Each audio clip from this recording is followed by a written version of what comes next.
Perpendicular outward direction में किसकी direction हो गई, एरिया वेक्टर परपेंडिकुलर पास कर रही है। तो परपेंडिकुलर पास करने मतलब इलेक्ट्रिक फील्ड लाइंस इस डायरेक्शन में जा रही है, एरिया वेक्टर भी इसी डायरेक्शन में कैसे पास कर रही है, ऐसे मतलब कुछ एंगल बनाते हैं। जैसे सर ये आपको ऐसा लिखना पड़ता है कि phi is equal to S cos theta, आप कहेंगे यस सर आपने तो फॉर्मूलों को एकदम फिगर में दिखा। उसमें क्या करता है, हीरो गुंडे के घर पे जाता है और जो गुंडा होता है वो पुलिस से मतलब हेट टाइप का मतलब नफरत करता है, तो उसके घर पे जाता है तो ऐसे बंदूक लेता है और बंदूक से ऐसे सत्यमेव जयते वाला पूरा बना देता है, मतलब खड़े होकर किस जगह पे चलाता है, एक ही जगह पे। अब जो एक ही जगह पे वो कैसे ऐसे ऐसे करके गोली चलाता है, पूरी ऐसे ऐसे करके पूरी गोली चलाता है। अब ये जो एंगल बनता है, ये जो किस टाइप का, ये कोन टाइप का बनना है। अब ये जो एंगल बनता है इसको हम लोग क्या बोलते हैं, सॉलिड एंगल बोलते हैं। अब ये इस पॉइंट पे ये जो पूरा ये जो है ना, ये सर्कल जो एंगल बनाएगा इसको हम लोग क्या बोलेंगे, इसको हम लोग बोलेंगे। अगर इसको लगा डाला तो लाइट झंगा लगा, राकी भाई यहाँ इन्होंने क्या लगा दी, अपनी मशीन गन लगा दी भाई, ठीक है। अब ये जो बंदूक से गोली चला रहे थे भाई, इस प्रकार से निकल चली जा रही थी, है ना, ये मशीन गन से जो बुलेट निकल रही थी इस प्रकार से क्या हो जा रही थी, निकलती चली जा रही थी, है ना, इस प्रकार से एकदम डर डर डर डर डर भैया। जब तक बंदूक की नाल एकदम गर्म ना हो जाए, फिर जब तक उससे बीड़ी न जला ले, तब तक एकदम ये बंदूक एकदम बेहतरीन तरीके से चलाया जाए। वेलकम स्टूडेंट, स्वागत है आपका आपके अपने YouTube channel study with Ayush sir में। और आज से हम लोग शुरू करने वाले हैं chapter number 2 Gauss theorem, class 12th का, और इलेक्ट्रोस्टैटिक्स का भी चैप्टर नंबर 2, जिसमें सबसे पहले हम लोग पढ़ रहे होंगे एरिया वेक्टर। आज तक क्या पढ़ते आए थे कि एरिया कैसी क्वांटिटी, स्केलर क्वांटिटी है। आज से हम लोग पढ़ेंगे कि एरिया कैसी क्वांटिटी है, वेक्टर क्वांटिटी है।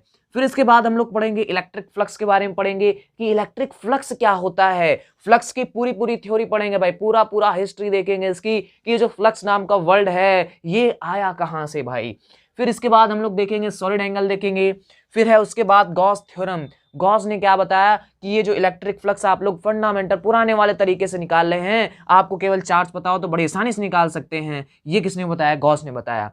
फिर इसको हम लोग देखेंगे, प्रूफ करके देखेंगे कि हाँ ये जो गॉस बता गए, ये गॉस नाम के जो साइंटिस्ट थे, ये जो बता गए सही बता गए हैं कि गलत बता के गए हैं। तो इसको चेक करने के लिए हम लोग करेंगे वही अपना पुराना मेथड जो निकालने का है फंडामेंटल, उसी से हम लोग निकाल के चेक करेंगे कि हाँ ये जो गॉस ने अपनी थ्योरम दी है वो सही है कि गलत है, उसको चेक करेंगे। ठीक है, खैर सही तो है, जो तभी तो आपके सिलेबस में दे रखी है। ठीक, इसके बाद है how to apply Gauss theorem, Gauss theorem को कैसे कैसे कैसे अप्लाई किया जाता है, ये सीखना इसलिए जरूरी है क्योंकि आगे आने वाले 4 डेरिवेशन जो हैं आपके सिलेबस में हैं, उसको हम लोगों को करना सीखना है, न कि करना है, और न तो हमें यहाँ करके आपको दिखाना है। तो चलिए सबसे पहले हेडिंग डाल दीजिए एरिया वेक्टर। तो इतनी चीजें हम हटा देते हैं और सबसे पहले हेडिंग डाल दीजिए आप एरिया वेक्टर। तो अब हम लोग क्या पढ़ेंगे कि एरिया कैसी क्वांटिटी है, एरिया एक वेक्टर क्वांटिटी है। तो सबसे पहली हेडिंग डाल दीजिए एरिया वेक्टर। सबसे पहले हेडिंग क्या पड़ जाएगी, एरिया वेक्टर। अच्छा, अब से पहले आप लोग क्या पढ़ के आ रहे हो, अब से पहले आप लोग ये पढ़ के आ रहे हो कि एरिया जो है सर, एरिया जो है सर एक स्केलर क्वांटिटी है, इसकी कोई डायरेक्शन नहीं होती है। लेकिन आज से ये चीजें आपको भूल जानी है भाई, जितना पिछला पढ़ के आए हो एरिया के बारे में कि स्केलर क्वांटिटी है, सारी चीजें भूल जानी है और केवल पूरा ध्यान यहाँ पे लगाना है। और यहाँ पे आपको क्या बताया जा रहा है कि एरिया एक कैसी क्वांटिटी है, वेक्टर क्वांटिटी है। अच्छा, तो अगर एरिया एक वेक्टर क्वांटिटी है तो अगर हम एरिया को जैसे यहाँ पे एस से लिख देते हैं, एस के ऊपर वेक्टर बना देते हैं। ठीक है, चलिए अब हमारे पास जैसे कोई सरफेस होगी उसका एरिया हम लोग ले लेते हैं एस है, और उसी की वेक्टर फॉर्म क्या है, एस वेक्टर है। एस उसका मैग्नीट्यूड है और उसके वेक्टर फॉर्म क्या है, एस वेक्टर है। तो यहाँ पे हम लोग लगा देते हैं एन कैप। ये एन कैप क्या होता है, तो एन कैप होता है यूनिट वेक्टर। एन कैप क्या होता है, यूनिट वेक्टर होता है। अरे भाई इलेक्ट्रिक चार्जेस एंड फील्ड्स में बताए थे कि नहीं बताए थे, जब आपको हमने बताया था vector form of Coulomb's law, याद है कि नहीं। चलिए, तो ये कैसा होता है, यूनिट वेक्टर होता है। आता किस लिए है, तो आता केवल है किस लिए, डायरेक्शन शो करने के लिए आता है, इसका मैग्नीट्यूड 1 होता है। तो अब जैसे देखिए यहाँ पे ये वेक्टर था, ठीक, अब यहाँ पे जैसे ये स्केलर क्वांटिटी थी, सॉरी ये जो एरिया था ये कैसी क्वांटिटी थी, स्केलर क्वांटिटी थी। यहाँ पे हमने क्या लगा दी, एन कैप लगा दिया है, तो ये 1 ही ना। अब जब 1 से मल्टीप्लाई कराएंगे तो आ तो एस ही जाएगा ना।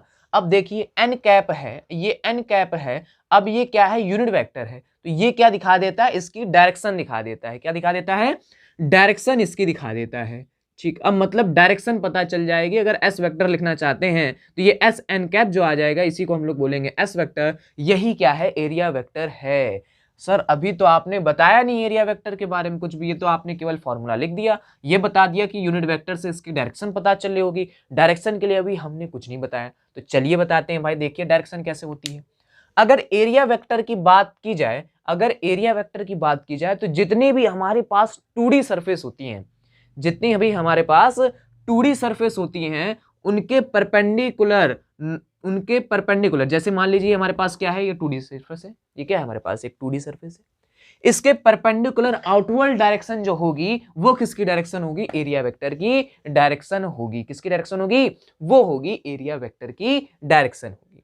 ठीक, अगर जैसे हम 3D ऑब्जेक्ट ले लेते हैं, क्या ले लेते हैं, कोई 3D ऑब्जेक्ट ले लेते हैं, जैसे ये रखा है, इधर रखा है भाई डस्टर, जैसे ये हमने क्या ले लिया है, कोई एक 3D ऑब्जेक्ट ले लिया है। अगर 3D ऑब्जेक्ट ले लेते हैं तो अगर कोई 3D ऑब्जेक्ट ले लेते हैं तो इसके लिए भी देख लीजिए, जैसे मान लीजिए ये सरफेस है, तो इस सरफेस के लिए एरिया वेक्टर की डायरेक्शन किधर होगी, तो इस सरफेस के परपेंडिकुलर आउटवर्ड डायरेक्शन में किसकी डायरेक्शन हो गई, एरिया वेक्टर की डायरेक्शन हो गई। अगर हम बात कर रहे होंगे इस वाले सरफेस की, तो इस वाले सरफेस के लिए जो एरिया वेक्टर की डायरेक्शन होगी वो किधर की तरफ होगी, वो होगी परपेंडिकुलर आउटवर्ड डायरेक्शन में होगी। ठीक, तो मतलब सर आपने ये बता दिया कि एरिया वेक्टर है उसकी डायरेक्शन किधर की तरफ होगी, तो आपने ये बता दिया कि जो भी सरफेस हो उसकी परपेंडिकुलर और आउटवर्ड डायरेक्शन जो होगी वो किसकी डायरेक्शन होगी, वो डायरेक्शन होगी एरिया वेक्टर की होगी। तो एरिया वेक्टर क्या है, एक वेक्टर क्वांटिटी है, मैग्नीट्यूड वही रहने वाला है जो सेम था पहले आपका। जैसे मान लीजिए ये था, ये कोई एक सरफेस थी, इसका मैग्नीट्यूड एरिया का कितना था, वो था एस था। हमें क्या निकालना है, वेक्टर लगाना है, तो हमें पता है इसके परपेंडिकुलर आउटवर्ड डायरेक्शन में आएगा, इसके परपेंडिकुलर आउटवर्ड डायरेक्शन में आएगा, तो इसको हम लोग क्या बोल देंगे, ये हो जाएगा एस वेक्टर हो जाएगा, है ना। और ये जो डायरेक्शन आ जाएगी इसी को हम लोग बोल देंगे एन कैप, और इसको हम लोग लिख दे क्या देंगे, तो इसको लिख देंगे एस एन कैप लिख देंगे, ये हो जाएगा क्या, आपका एरिया वेक्टर हो जाएगा। मतलब एरिया क्या था, एरिया एस था, इसकी कोई डायरेक्शन नहीं थी, हमने क्या किया, एक यूनिट वेक्टर से इसको मल्टीप्लाई करा दिया। भाई मैग्नीट्यूड में कोई चेंजमेंट नहीं, पहले भी एस था अभी भी एस ही है, अगर पहले 10 रहा होगा तो अब भी 10 ही है यहाँ पे, लेकिन क्या आ गया, यूनिट वेक्टर आ गया। यूनिट वेक्टर आ गया मतलब क्या आ गया, इसके पास डायरेक्शन आ गई। अगर डायरेक्शन आ गई, मैग्नीट्यूड प्लस डायरेक्शन आ गई, तो ऐसी क्वांटिटी को हम लोग क्या बोल देंगे, वेक्टर क्वांटिटी बोल देंगे। तो हम लोग क्या बोल सकते हैं, एरिया एक वेक्टर क्वांटिटी है, area is a vector quantity. और इसके लिए डायरेक्शन हमें ध्यान रखनी है कि किसी भी सरफेस के लिए हमेशा परपेंडिकुलर और आउटवर्ड डायरेक्शन जो होती है, किसकी डायरेक्शन होती है, एरिया वेक्टर की डायरेक्शन होती है। तो ये था एरिया वेक्टर। चलिए आगे बढ़ते हैं भाई, चलिए आगे बढ़ते हैं और जल्दी से देख लेते हैं, इसको नोट कर लीजिएगा भाई, इस फॉर्मूले को नोट कर लीजिएगा। बाकी आपको नोट्स डिस्क्रिप्शन बॉक्स में दे दी गए हैं, ड्राइव की लिंक दे दी गई है, तो जाएं और जल्दी से नोट कर लें भाई, उससे नोट्स को डाउनलोड कर लें, उससे नोट कर लें, या नोट्स का प्रिंट निकलवा लें भाई, ठीक है, जैसा आपको आरामदेह लगे। ठीक, अब देखें इसके बाद हम लोग क्या पढ़ना है, देखें भाई, एरिया वेक्टर हो गया, इसके बाद हम लोग पढ़ेंगे इलेक्ट्रिक फ्लक्स के बारे में। किसके बारे में पढ़ेंगे, इलेक्ट्रिक फ्लक्स के बारे में पढ़ेंगे। किसके बारे में पढ़ेंगे, इलेक्ट्रिक फ्लक्स के बारे में पढ़ेंगे कि इलेक्ट्रिक फ्लक्स क्या होता है। तो सबसे पहले इलेक्ट्रिक फ्लक्स को पढ़ने से पहले, इलेक्ट्रिक तो है लेकिन जो क्या है, फ्लक्स के बारे में पढ़ रहे हैं। इलेक्ट्रिक तो हम लोग पढ़ ही रहे हैं, थोड़ा सा फ्लक्स के बारे में सीख लेते हैं कि फ्लक्स क्या होता है। Sir what is flux, flux क्या होता है। तो अगर देखें ये जो फ्लक्स है ये एक लैटिन वर्ड है, फ्लक्स जो है कैसा वर्ड है, एक लैटिन वर्ड है। इसका मतलब क्या होता है, फ्लो ऑफ लिक्विड। इसका मतलब क्या होता है, flow of liquid in unit time. जैसे मान लीजिए कोई लिक्विड यहाँ पे फ्लो कर रहा है, क्या कर रहा है, कोई लिक्विड इस प्रकार से यहाँ पे क्या कर रहा है, फ्लो कर रहा है, तो यूनिट टाइम में उसका कितना वॉल्यूम फ्लो कर गया है उसको हम लोग क्या बोलते हैं, उसको हम लोग बोलते हैं फ्लक्स बोलते हैं। तो वो कैसे निकालेंगे, जैसे हम लोग यहाँ पे कोई एक एरिया ले लेते, यहाँ पे कोई क्या ले लेते थे, एरिया ले लेते थे, फिर यहाँ पे ऐसे ऐसे अगर मान लेते हैं कि इसकी कोई एक कांस्टेंट स्पीड वो कितनी है, वो v इसकी कांस्टेंट स्पीड है, इस स्पीड से निकल रहा है, तो यूनिट टाइम में कितने डिस्टेंस ट्रेवल करेगा, तो हम लोग लिखेंगे सर डिस्टेंस के लिए क्या लिखते हैं, v into T, speed into time लिखते हैं, स्पीड इंटू टाइम क्या हो जाएगा, स्पीड इसकी हो गई v, टाइम हो गया कितना t, तो टाइम कितना है सर 1 सेकेंड है, तो इसको 1 लिख देते हैं। कितनी डिस्टेंस ट्रैवल की इसने, तो v ट्रैवल की। अच्छा ये इसका एरिया सर कितना था, तो इसका एरिया सर कितना था, तो इसका एरिया था s। तो फ्लक्स हम लोग कैसे निकालते हैं, तो पहले मतलब ये लिक्विड के फ्लो की बात की जा रही है, उसको हम लोग निकालते थे एस वी से निकालते थे। ये हमारा क्या होता था, फ्लक्स होता था, कि मतलब यूनिट टाइम में जितना वॉल्यूम लिक्विड का, फ्लूइड का फ्लो कर रहा है उसको हम लोग क्या बोलते थे, उसको हम लोग बोलते थे फ्लक्स। तो ये थी थ्योरी फ्लक्स की। अब यही चीजें कहाँ उठा के ले आ दी गई, फ्लक्स का मतलब समझ में आ गया, जहां पे चीजें फ्लो होती हों और यूनिट टाइम में जितनी चीजें वॉल्यूम जो फ्लो हो रहा है उसको हम लोग क्या बोलते थे, फ्लक्स बोलते थे। हम लोगों को कौन वाला फ्लक्स पढ़ना है, तो हम लोगों को फ्लक्स पढ़ना है इलेक्ट्रिक वाला फ्लक्स पढ़ना है। कौन सा फ्लक्स पढ़ना है, हम लोगों को पढ़ना है इलेक्ट्रिक फ्लक्स पढ़ना है। तो जल्दी से देख लेते हैं इलेक्ट्रिक फ्लक्स, देख लेते हैं। देख लें, अगर ये लाइनों को बोल दिया जाए, इनको क्या बोल दिया, जो ये हमारे पास लिक्विड फ्लो हो रहा था इनको क्या बोल दिया जाए, लाइंस बोल दिया जाए। तो चलिए देखते हैं, इलेक्ट्रिक फ्लक्स में ही देखते हैं सारी चीजें, ठीक है। फ्लक्स में ज्यादा माथा पच्ची नहीं करते भाई, डायरेक्ट इलेक्ट्रिक फ्लक्स में ही देखते हैं हम लोग, ठीक है। देखें इलेक्ट्रिक फ्लक्स क्या होता है, देखें इलेक्ट्रिक फ्लक्स क्या होता है। जैसे मान लीजिए कोई हमारे पास क्या है, एक यूनिफॉर्म इलेक्ट्रिक फील्ड है हमारे पास, क्या है, कोई यूनिफॉर्म इलेक्ट्रिक फील्ड, ये हमने क्या बना दी, uniform electric field. Uniform electric field कैसे ड्रॉ करते हैं, तो मतलब ये पैरेलल लाइंस होनी चाहिए और इक्वल डिस्टेंस पे होनी चाहिए। इसको हम लोग क्या बोलते हैं, यूनिफॉर्म इलेक्ट्रिक फील्ड बोलते हैं, इलेक्ट्रिक फ्लक्स नहीं बोलते हैं अभी, ठीक है, अभी नहीं बताया मैंने। चलिए देखते हैं, ये क्या है हमारे पास, यूनिफॉर्म इलेक्ट्रिक फील्ड है। अब इसमें देखिए हम लोग क्या करते हैं, इसमें हम लोग एक ड्रॉ कर देते हैं, इमेजिनरी सरफेस ड्रॉ कर देते हैं। क्या ड्रॉ कर देते हैं, एक इमेजिनरी सरफेस ड्रॉ कर देते हैं, ठीक। अब यहाँ पे देखिएगा ये जो इलेक्ट्रिक फील्ड लाइंस है ये कैसे पास कर रही हैं, सारी की सारी परपेंडिकुलर पास कर रही हैं। कैसे पास कर रही हैं, परपेंडिकुलर पास कर रही हैं, किससे, सरफेस से परपेंडिकुलर पास कर रही हैं। कैसे पास कर रही हैं, परपेंडिकुलर पास कर रही हैं। तो इलेक्ट्रिक फ्लक्स यहाँ पे कितना होगा, तो देख लीजिएगा यहाँ पे कितना होगा इलेक्ट्रिक फ्लक्स, यहाँ पे इलेक्ट्रिक फ्लक्स होगा 1 2 3 4 5। अब आप पूछेंगे सर ये आपने कैसे बता दिया 1 2 3 4 5, तो इलेक्ट्रिक फ्लक्स देख लीजिएगा, जैसे वहां पे हम लोग कैलकुलेट कर रहे थे फ्लक्स में ना कि कितना यूनिट टाइम में कितना वॉल्यूम फ्लो हो गया है, तो यहाँ पे थोड़ी सी कहानी अलग है। यहाँ पे कहानी क्या अलग है, इलेक्ट्रिक फ्लक्स को हम लोग कैसे काउंट करते हैं, कैसे फाइंड करते हैं, तो उसका बिल्कुल सिंपल डिफिनेशन बन जाती है। क्या बन जाती है, the number of electric field lines passing perpendicular through the imaginary surface.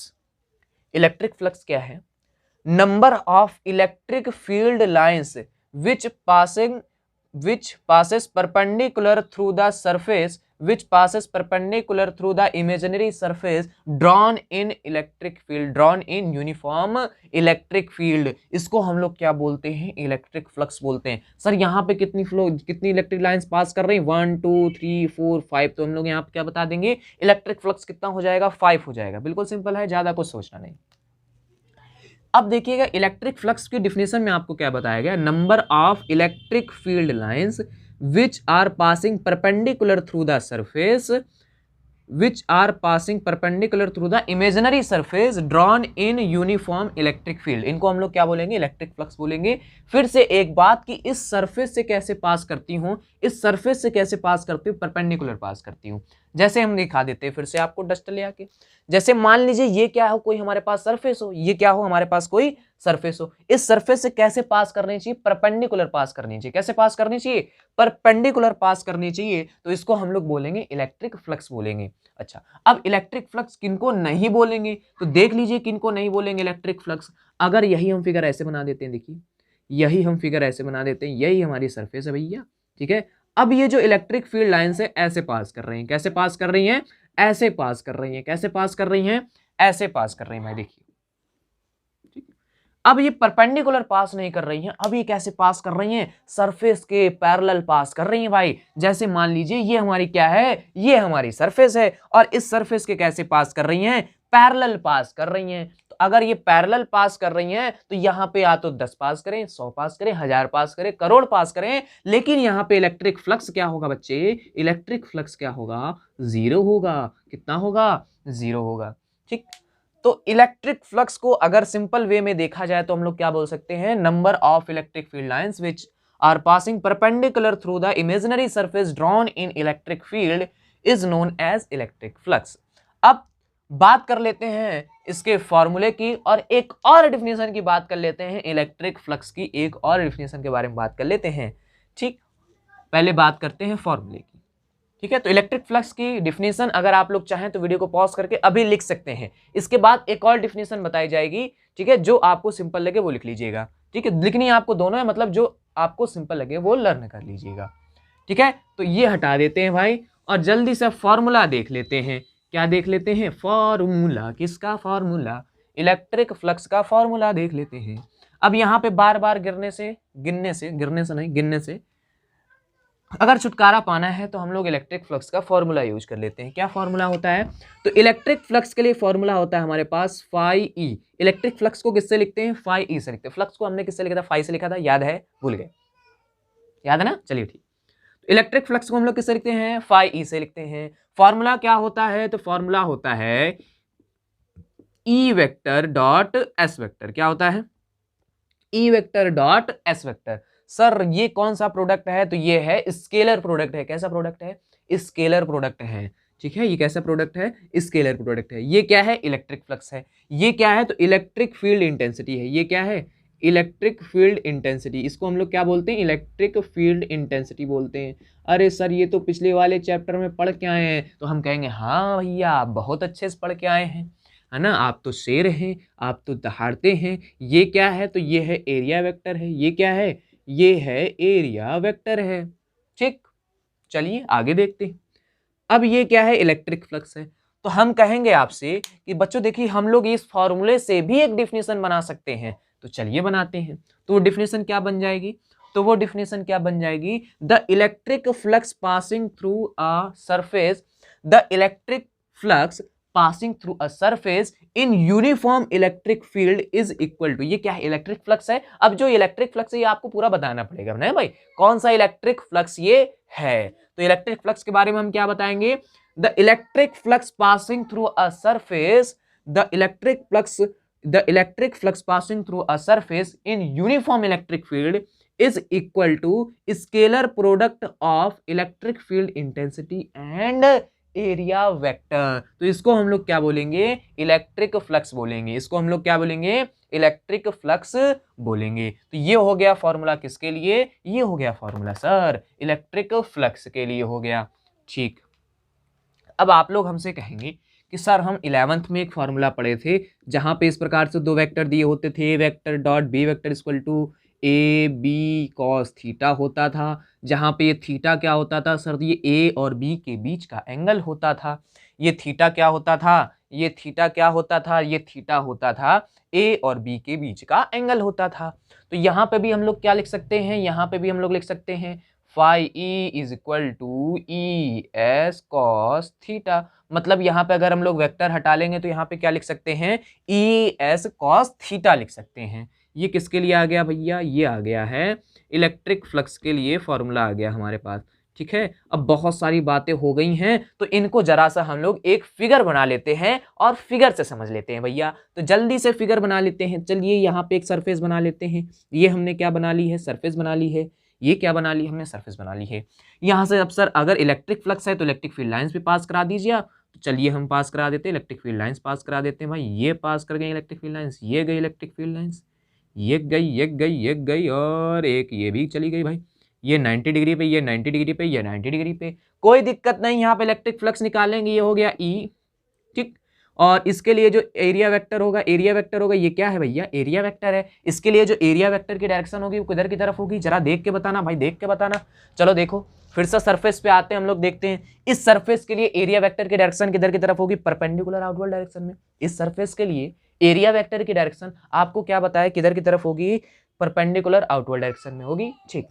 अब अगर हम बोल रहे हैं कि इलेक्ट्रिक फील्ड लाइंस इस सरफेस के परपेंडिकुलर पास कर रही हैं, इलेक्ट्रिक फील्ड लाइंस कैसे, इस सरफेस के परपेंडिकुलर पास कर रही हैं, तो परपेंडिकुलर पास कर रही है मतलब इलेक्ट्रिक फील्ड लाइंस भी इस डायरेक्शन में जा रही हैं, एरिया वेक्टर भी इसी डायरेक्शन में है। दोनों वेक्टर क्या है, पैरेलल। अरे भाई एक ये देख लीजिए, एरिया वेक्टर की डायरेक्शन इधर, इलेक्ट्रिक फील्ड की वेक्टर की डायरेक्शन इधर, ठीक है। तो दोनों की डायरेक्शन क्या है, एक ही तरफ है, दोनों क्या है, पैरेलल हैं। और दो पैरेलल वेक्टर के बीच का एंगल कितना होता है, तो दो पैरेलल वेक्टर के बीच का एंगल होता है sir theta equal to 0 degree लिखते हैं हम लोग। तो इस कंडीशन में क्या आ जाता है, फाई ई इक्वल टू आ जाता है हमारे पास ई एस आ जाता है। क्या आ जाता है, ई एस आ जाता है। कब, जब थीटा इक्वल टू क्या हो, 0 हो, थीटा इक्वल टू क्या हो, 0 हो। चलिए आगे देखते हैं भाई, आगे देखते हैं।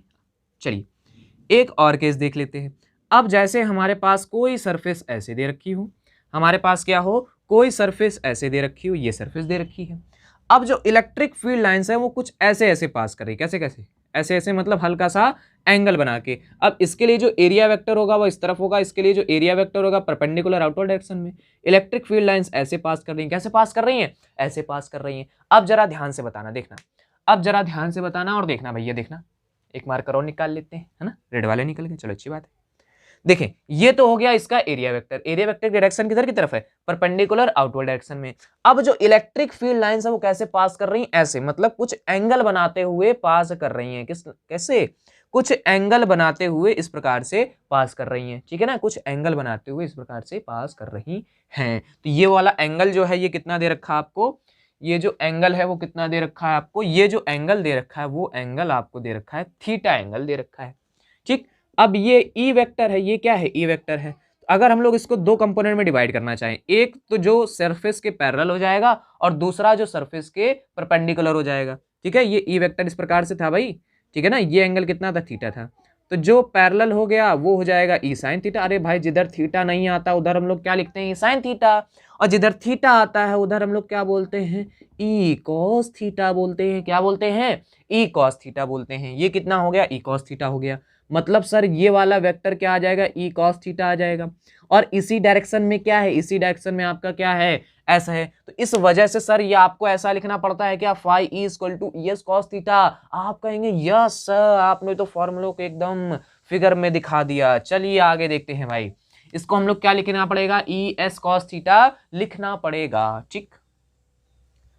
तो ये बात आई समझ में कि ई कॉस थीटा यहाँ पे क्यों आता है, मतलब देखें ई कॉस थीटा यहाँ पे कैसे आता है, तो ये हमने आपको ये बात बता दी है भाई, ठीक। अब जरा आगे देख लेते हैं, अब जरा आगे देख लेते हैं। अब ये जो फाई ई की वैल्यू है, ये जो फाई ई की वैल्यू है बच्चों, ये किस पे डिपेंड कर रही है, ये डिपेंड कर रही है किस पे, थीटा पे डिपेंड कर रही है। किस पे डिपेंड कर रही है, थीटा पे। देखिए इलेक्ट्रिक फील्ड तो हमारे पास पहले भी आई थी ना। इलेक्ट्रिक फील्ड अगर जैसे मान लें कि हमने यहाँ पे इलेक्ट्रिक फील्ड चेंज नहीं की है, हालांकि अगर ये दूर दूर लाइनें हम बना देते हैं इसका मतलब होता है कि इलेक्ट्रिक फील्ड हमारी कैसी हो गई है, कमजोर हो गई है। और ऐसे पास पास लाइनें बना देते हैं, डेंसिटी ज्यादा बढ़ा देते हैं, तो इसका मतलब होता है कि इलेक्ट्रिक फील्ड हमारी कैसी है, स्ट्रांग है, ठीक है। तो अभी के लिए हम देखिए ऐसा देखते हैं, अभी के लिए हम मान लेते हैं कि इलेक्ट्रिक फील्ड जो है दोनों में क्या है, कांस्टेंट है, मतलब चेंज नहीं हो रही है, ठीक। तो सरफेस का जो एरिया, जो सरफेस हम लोग ले रहे हैं इसको भी हम लोग चेंज नहीं कर रहे। देखिए मैंने बना रखा छोटा बड़ा, लेकिन मैं मान के ऐसा चल रहा हूं और आप भी मेरी समझ से मान रहे होंगे। मानने होगे कि नहीं मानने होगे भाई, मानने होगे ना, पक्का मानना है भाई, ठीक है। तो यहाँ पे मैं मान के चल रहा हूँ कि ये जो सरफेस है और ये जो सरफेस है दोनों का सरफेस एरिया क्या है, सेम है, मतलब ई इक्वल है, एस इक्वल है। लेकिन देखना कहानी कहाँ पे चेंज हो गई, यहाँ पे थीटा चेंज कर दिया, यहाँ पे थीटा चेंज कर दिया, तो फ्लक्स क्या हो गया, कम हो गया। किससे, कॉस थीटा से क्या हो गया, कॉस थीटा आने से क्या हो जाएगा, यहाँ पे फ्लक्स हो जाएगा कम। यहाँ पे थीटा की वैल्यू मैक्सिमम कब होती है, थीटा की वैल्यू मैक्सिमम कब होती है भाई, 0 पे होती है। तो थीटा की वैल्यू मैक्सिमम कब है, 0 पे। तो यहाँ पे थीटा इक्वल टू 0 रख दिया तो यहाँ पे फ्लक्स ज्यादा आएगा।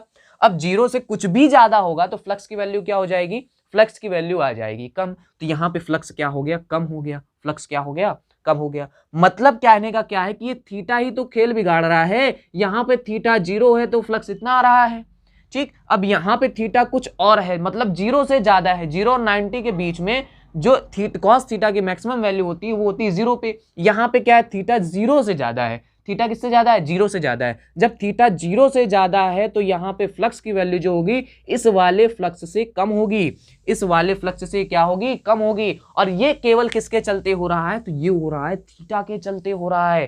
किसके चलते हो रहा है, थीटा के चलते हो रहा है। यही थीटा है जो आपका काम बिगाड़ रहा है भाई, ठीक। तो आगे देखते हैं इस थीटा की वैल्यू से कैसे कैसे डिफर करता है इलेक्ट्रिक फ्लक्स, इसको देख लेते हैं जल्दी से। चलिए देख लेते हैं, तो इसको हम लोग जल्दी से देख लेते हैं भाई, बिल्कुल जल्दी से। देखिए अगर थीटा क्या होगा, अगर थीटा क्या होगा बच्चों, 0 डिग्री होगा तो वहां पे फ्लक्स कितना आ जाएगा, तो वहां पे फ्लक्स कितना आ जाएगा, वहां पे फ्लक्स कितना आएगा, वहां पे ये थीटा कॉस थीटा की वैल्यू अगर 0 रखेंगे तो ये क्या आ जाएगा, ई एस कॉस 0 आ जाएगा। और कॉस 0 की वैल्यू कितनी होती है, 1 होती है। तो यहाँ पे हम लोग क्या लिख रहे होंगे, ई एस लिख रहे होंगे।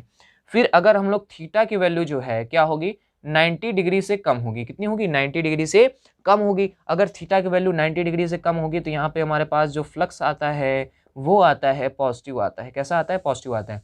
लेकिन यही थीटा क्या हो जाए, 90 डिग्री से बड़ा हो जाए तो यहाँ पे फ्लक्स कैसा आता है, यहाँ पे फ्लक्स आता है हमारे पास नेगेटिव फ्लक्स आता है। कैसा फ्लक्स आता है, नेगेटिव फ्लक्स आता है जब हमारे पास थीटा क्या हो जाए, 90 डिग्री से बड़ा हो जाता है, ठीक। तो जैसे मान लीजिए ये हमारे पास सरफेस है, ये हमारे पास क्या है, सरफेस है। अब देख ले अगर 90 डिग्री से छोटा है, मतलब ये एरिया वेक्टर है, एरिया वेक्टर और इलेक्ट्रिक फील्ड वेक्टर के बीच में जो कोण बनना है वो क्या है, 90 डिग्री से कम है। मतलब ये जैसे मान लीजिए ये क्या है, इलेक्ट्रिक फील्ड वेक्टर है, ये एंगल इतने से इतना के बीच में बना ले, मतलब 0 डिग्री से 90 डिग्री के बीच में क्या कर ले, बना ले। तो फिर क्या होता है, यहाँ पे क्या होता है, यहाँ पे क्या होता है कि हमारा जो फ्लक्स होता है वो कैसा होता है, पॉजिटिव होता है। कैसा होता है, पॉजिटिव होता है। जब कब, 90 डिग्री से एंगल क्या हो, कम हो। किसके किसके बीच में एंगल देख रहे हैं हम लोग, ये हम लोग देख रहे हैं इलेक्ट्रिक फील्ड वेक्टर और एरिया वेक्टर के बीच में जो एंगल है उसके लिए हम लोग देख रहे हैं। अगर ये 90 से ज्यादा हो जाए, अगर क्या हो जाए, ये 90 से ज्यादा हो जाए, तो वहां पे फ्लक्स कैसा हो जाता है, नेगेटिव हो जाता है। वहां पे फ्लक्स कैसा हो जाता है, नेगेटिव हो जाता है, क्योंकि cos 90 से जब हम लोग ज्यादा जाते हैं तो वहां पे क्या होता है, cos के हम लोगों को नेगेटिव वैल्यूज मिलने लगती हैं, ठीक है ना। cos की कैसे वैल्यू मिलने लगती है, नेगेटिव वैल्यू मिलने लगती हैं, तो फ्लक्स हमारा कैसा हो जाता है, नेगेटिव हो जाता है। तो ये थी बात इलेक्ट्रिक फ्लक्स की। डिफिनेशन क्या हो जाएगी इलेक्ट्रिक फ्लक्स की, एक बार फिर से सुन लीजिएगा। Electric flux passing through a surface, electric flux passing through a surface in uniform electric field is equal to scalar product of electric field intensity and area vector. तो इन दोनों वेक्टर के स्केलर प्रोडक्ट किसके equal होता है, electric flux के equal होता है। तो चलिए आगे की कहानी देख लेते हैं हम लोग। आगे की कहानी क्या देख लेते हैं कि यहाँ पे E डॉट एस था, यहाँ पे हमारे पास फाई E इक्वल टू क्या निकल गया है, ई एस निकल गया है। अब बातचीत कर लेते हैं इसके यूनिट के बारे में, और दो चार बातें आपको ज्ञान में ही बता दी जाती हैं, ठीक है। चलिए देखते हैं।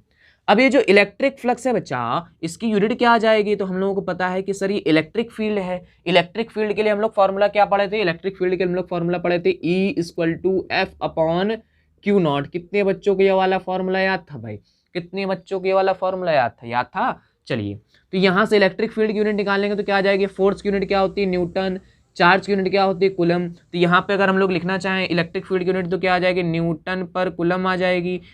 एस क्या है, एस है एरिया, और एरिया चाहे हमारा हो चाहे तुम्हारा हो, ठीक है।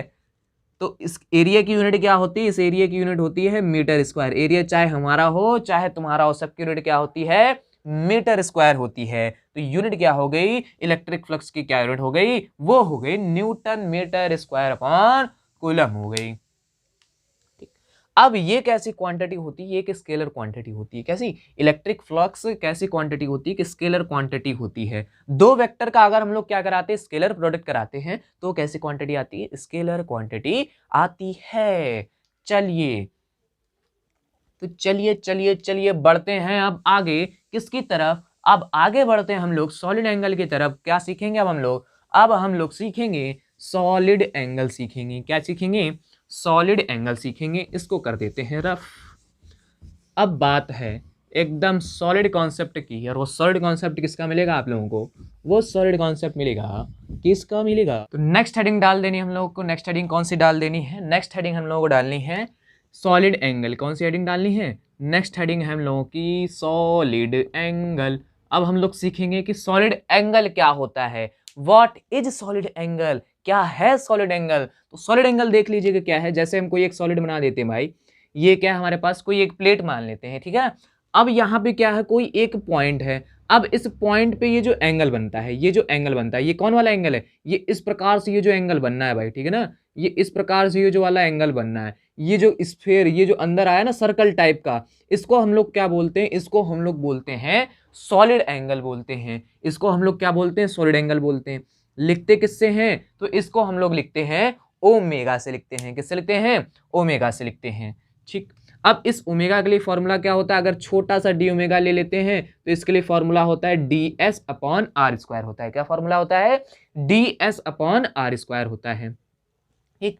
अब जैसे हम यहाँ पे एक लाइन इनको ज्वाइन कर देते हैं, कहाँ से, इस सरफेस से ज्वाइन कर देते हैं एक लाइन, ठीक है। तो ये क्या हो जाएगी, ये डिस्टेंस हो जाएगी आर, ये डिस्टेंस क्या हो जाएगी आर, और ये जो आर आपको दिख रहा है वही वाली डिस्टेंस है, ये आर है, ठीक। अब यहाँ पे देखिएगा तो इस वाले केस में क्या है, यहाँ पे ये जो एरिया वेक्टर है, ये जो एरिया वेक्टर, ये जो लाइन इनको ज्वाइन कर रही है, इसके कैसे है, अलोंग है। तो यहाँ पे एंगल कितना था, यहाँ पे एंगल था 0 डिग्री। अगर आपको एक केस ऐसा दे दिया जाए जहां पे सरफेस कुछ इस प्रकार से हो और सॉलिड एंगल आपसे ऐसे पूछ दिया जाए, ठीक है ना। तो लाइन इनको ज्वाइन कर रही होगी इस प्रकार से, और जो एरिया वेक्टर होगा कुछ इस प्रकार से होगा, ठीक है ना।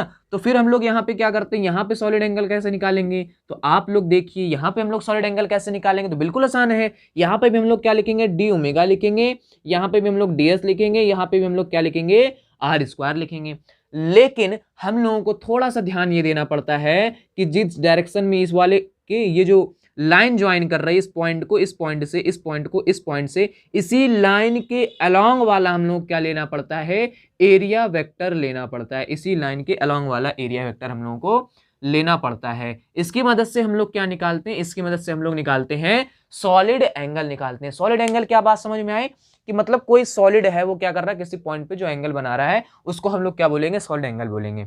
जैसे कभी देखिएगा, कभी एक साउथ की मूवी थी बेहतरीन एकदम, उसमें क्या करता है, हीरो गुंडे के घर पे जाता है और जो गुंडा होता है वो पुलिस से मतलब हेट टाइप का मतलब नफरत करता है, तो उसके घर पे जाता है तो ऐसे बंदूक लेता है और बंदूक से ऐसे सत्यमेव जयते वाला पूरा बना देता है। मतलब खड़े होकर किस जगह पे चलाता है, एक ही जगह पे। अब जो एक ही जगह पे वो कैसे ऐसे ऐसे करके गोली चलाता है, पूरी ऐसे ऐसे करके पूरी गोली चलाता है। अब ये जो एंगल बनता है, ये जो किस टाइप का, ये कोन टाइप का बनना है। अब ये जो एंगल बनता है इसको हम लोग क्या बोलते हैं, सॉलिड एंगल बोलते हैं। मतलब ये जो गया चला तो एक ही जैसा रहा है ना भाई, वो ऐसे ऐसे करके क्या चला देता है पूरा, मतलब सत्यमेव जयते वाला उसके घर पे जाके, गुंडे घर पे जाके बना देता है भाई। अब ये जो एंगल बनना है इसको हम लोग क्या बोलेंगे, इसको हम लोग बोलेंगे सॉलिड एंगल बोलेंगे। देखिए आपके लिए एक और लेके आए भाई, बल्ब था, बल्ब का निकाल लिए हैं। अब जैसे मान लीजिए ये क्या है, सॉलिड है। अब किसी एक पॉइंट के लिए देख लेते हैं, हम क्या देख लेते हैं, किसी एक पॉइंट के लिए देख लेते हैं, नालायक लग जा, हाँ किसी एक पॉइंट के लिए देख लेते हैं। अब ये इस पॉइंट पे ये जो पूरा ये जो है ना, ये सर्कल जो एंगल बनाएगा इसको हम लोग क्या बोलेंगे, इसको हम लोग बोलेंगे सॉलिड एंगल बोलेंगे। क्या बोलेंगे, सॉलिड एंगल बोलेंगे। इसको फाइंड कैसे करते हैं, तो बिल्कुल सिंपल, एक एग्जांपल ले लेते हैं भाई जल्दी से। एक एग्जांपल किसका ले लेते हैं हम लोग, एग्जांपल ले लेते हैं स्फीयर का एग्जांपल ले लेते हैं। स्फीयर के लिए हम लोग क्या निकालना है, सॉलिड एंगल निकालना है। तो बिल्कुल सिंपल है सर, आप क्या लिखेंगे, आप लिखेंगे ओमेगा, क्या लिखेंगे, ओमेगा लिखेंगे, फिर क्या लिखेंगे, एस अपॉन आर स्क्वायर। यहाँ पे सर कॉस थीटा वाला खेल नहीं आएगा क्या, यहाँ पे डी ओमेगा लिख देते हैं, चलिए D omega D S by R square लिख देते हैं, चलिए ठीक है। अब यहाँ पे जो ओमेगा आएगा छोटे से सरफेस एरिया का आएगा, अगर हम यहाँ पे छोटा सरफेस एरिया ले लेंगे, अगर हम पूरा सरफेस एरिया ले लेंगे मतलब हम ये पूरे स्फीयर की बात करेंगे, अगर हम पूरे स्फीयर की बात करेंगे तो यहाँ पे हम डी डी क्या कर देंगे, डी डी खा जाएंगे। तो यहाँ पे ओमेगा इक्वल टू क्या आ जाएगा, एस अपॉन आर स्क्वायर, और इसका जो सरफेस एरिया होता है स्फीयर का वो कितना होता है, वो होता है 4 पाई आर स्क्वायर। अगर इसकी रेडियस हम लोग कितनी मान लेते हैं, आर मान लेते हैं, नीचे चल रहा आर स्क्वायर से आर स्क्वायर खत्म, और ओमेगा की वैल्यू आ जाती है 4 पाई बच्चों, किसके लिए आ जाती है, ये आ जाती है स्फीयर के लिए। तो ये था सॉलिड एंगल। अब इसके बाद बातचीत करनी हम लोगों किसकी, इसके बाद बातचीत करनी हम लोगों को किसकी बातचीत करनी है, मोस्ट इंपॉर्टेंट साहब, गॉस थ्योरम की बात करनी है। किसकी बात करनी है, गॉस थ्योरम की बातचीत करनी है। तो नेक्स्ट हेडिंग डाल दीजिए गॉस थ्योरम। क्या हेडिंग डाल दीजिए, गॉस थ्योरम हेडिंग डाल दीजिए बच्चों।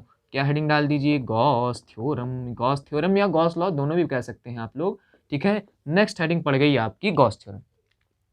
देखिए गॉस थ्योरम क्या होता है, गॉस थ्योरम केवल और केवल वैलिड है एक क्लोज्ड सरफेस अगर आपके पास हो तो केवल उसी के लिए वैलिड है, ठीक है। वैलिड है, दो बार हो गया वैलिड। चलिए देखिए आप, तो उसी के लिए वैलिड है। अब उससे पहले देख लेते हैं कि गॉस थ्योरम से हमारा काम कितना आसान हो जाता है भाई, उसको देख लेते हैं। तो उससे पहले जरा देखिएगा, अच्छा इससे पहले अभी आपको एक फ्लक्स का फॉर्मूला बताया गया कि फाई ई इक्वल टू क्या होता है हमारे पास, फाई ई इक्वल टू होता है ई डॉट एस होता है। क्या होता है, ई डॉट एस वेक्टर होता है, ठीक है। अगर हमारे पास कैसा हो, सरफेस कैसी हो, हमारी प्लेन सरफेस हो, तब तो ये सिंपल फॉर्मूला आप लोग लगा सकते हैं।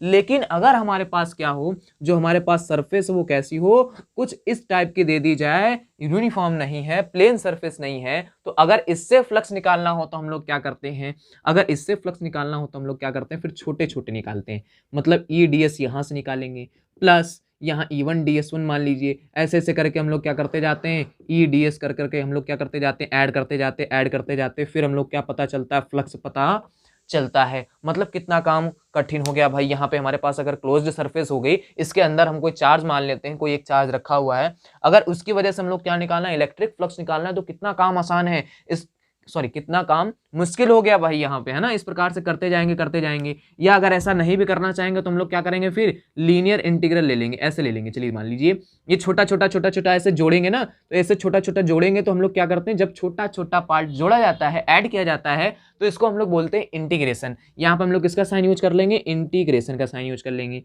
फिर यहाँ पे क्या आ जाएगा, ई डॉट डी एस आ जाएगा। क्या आ जाएगा, ई डॉट डी एस आ जाएगा।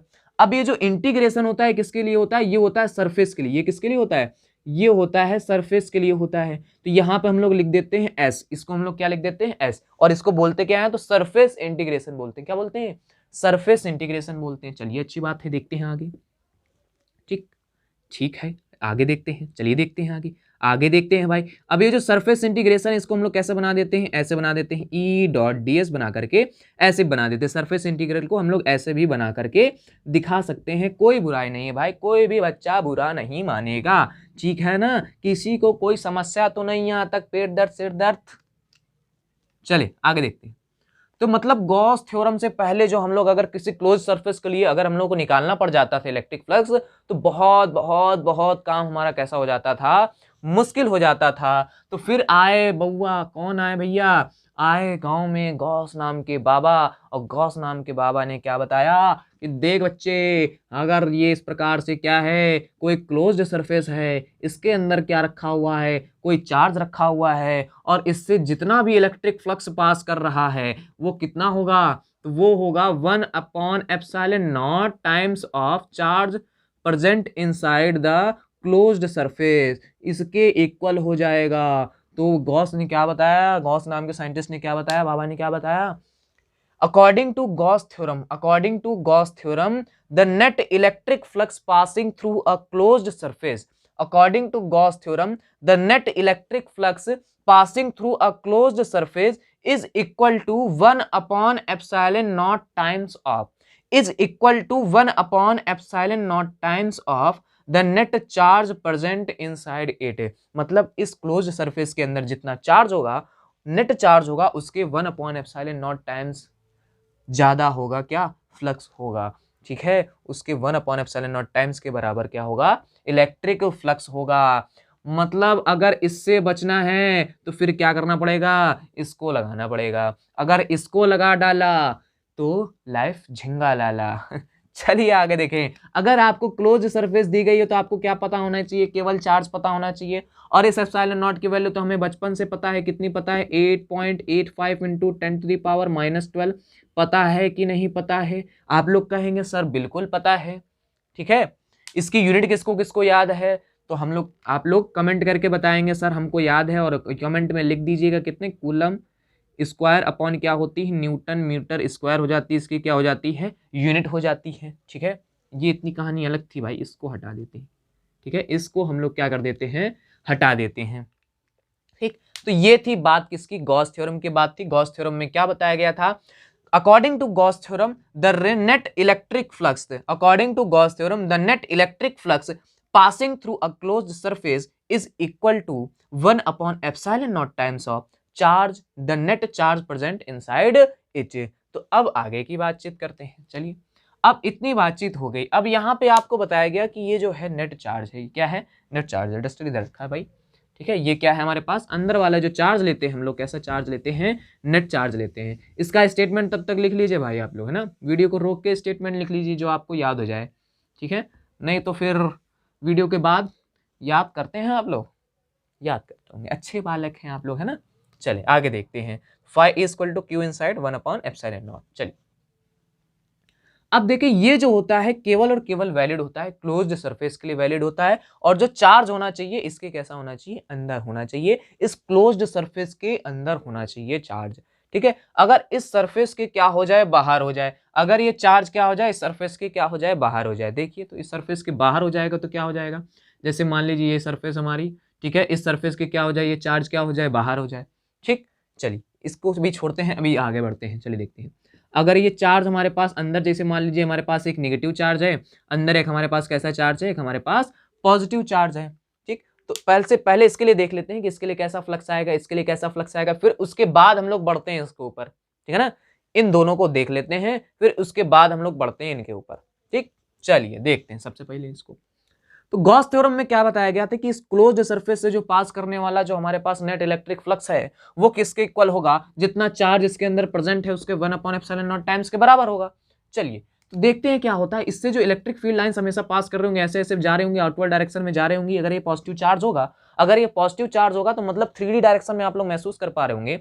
जैसे एक देखोगे आप, जैसे एक आता है हाथों में मसाज करने वाला, चारों तरफ से क्या होता है, नुकीला टाइप का होता है ना, उसमें क्या होता है चारों तरफ ऐसे ऐसे ऐसे ऐसे कांटे टाइप के निकले होते हैं। तो उस टाइप से इससे क्या हो रही होंगी, इलेक्ट्रिक फील्ड लाइन चारों डायरेक्शन में, चारों क्या 8D में, 3D में क्या 8D में ऐसे ऐसे क्या निकल रही होंगी, इलेक्ट्रिक फील्ड लाइंस निकल रही होंगी। और ये जो इलेक्ट्रिक फील्ड लाइंस निकल रही होंगे, ऐसे निकल रही होंगे, ऐसे ऐसे ऐसे ऐसे ऐसे ऐसे ऐसे ऐसे ऐसे करके, मतलब हमेशा हर जगह पे कैसी डायरेक्शन में होंगी, आउटवर्ड डायरेक्शन में होंगी। तो यहाँ पे जो पॉजिटिव चार्ज था तो हमेशा इलेक्ट्रिक फ्लक्स की डायरेक्शन कैसी थी, हमेशा पॉजिटिव चार्ज के लिए कैसे थी, आउटवर्ड डायरेक्शन में थी। तो यहाँ पे जो फ्लक्स आता है इसको हम लोग बोलते हैं पॉजिटिव फ्लक्स बोलते हैं। कैसा फ्लक्स बोलते हैं, पॉजिटिव फ्लक्स बोलते हैं। अच्छा, अभी जो आपको पुरानी चीजें बताएगी उसके बेस पे देख लेते हैं ना, नहीं तो कहोगे सर ये क्या बताने लगे, पहले आपने जैसे बताया था वैसे नहीं बताया। चलो देख लेते हैं। यहाँ पे सर इलेक्ट्रिक फील्ड की डायरेक्शन किधर की तरफ होगी, इधर की तरफ होगी। एरिया वेक्टर की डायरेक्शन किधर की तरफ होगी, इधर की तरफ होगी। मतलब यहाँ पे अगर यहाँ पे कुछ एंगल बनेगा भी, यहाँ पे कुछ जैसे मान लीजिए एंगल ऐसे बनेगा भी, ये एस हो गया, ई हो गया, इसके बीच में जो एंगल बनेगा भी तो वो भी एंगल क्या होगा, 90 डिग्री से कम होगा। और जब 90 डिग्री से कम होगा एंगल तो फिर यहाँ पे जो इलेक्ट्रिक फ्लक्स आएगा वो कैसा आएगा, पॉजिटिव आएगा। मतलब क्या बात समझ में आई, कितनी बात दिमाग में रखनी है, इतनी बात केवल दिमाग में रखनी है कि अगर पॉजिटिव चार्ज है, अगर पॉजिटिव चार्ज है तो फिर चार्ज अगर पॉजिटिव है तो फ्लक्स कैसा आएगा, पॉजिटिव आएगा। अगर चार्ज कैसा है, चार्ज हमारे पास सर कैसा है, नेगेटिव चार्ज है, तो फ्लक्स कैसा आएगा, तो फ्लक्स हमारे पास आएगा नेगेटिव आएगा। Charge positive, flux positive, charge negative, flux negative. ठीक, इतनी बात क्लियर है भाई, है ना।